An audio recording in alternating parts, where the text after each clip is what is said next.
Good evening বন্ধুরা, একটা খুব ইম্পর্টেন্ট কথা বলতে তোমাদের সামনে ক্যামেরা অন করলুম। এখন হঠাৎ মনে হলো, এই যে আমার বৌদিকে দেখছো, এই বৌদি হচ্ছে মানে আত্মীয় বলে না, আত্মীয় কাদের বলে, যাদের সাথে ব্লাড কানেকশন থাকে।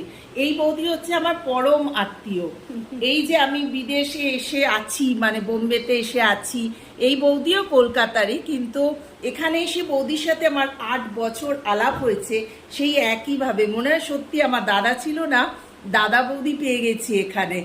আসল একটা ইনফরমেশন কেন বলছি, কারণ দীপঙ্কর অফিসের কাজে বাইরে গেছে, তা সেই এতে আমি একা আছি বলে এই বৌদি মানে এখন আমাকে খাবার দিতে এসছে।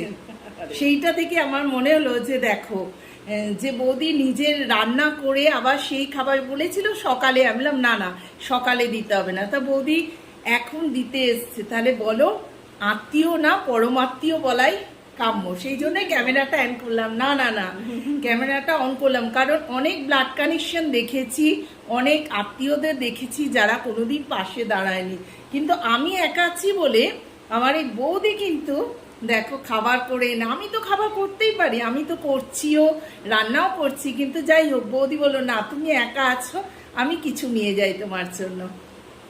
এই হচ্ছে পরম আত্মীয়। চলো দেখাচ্ছি আমার জন্য কি কি খাবার এনেছে। তোমাদের দেখাই বৌদি আমার জন্য কত কি এনেছে।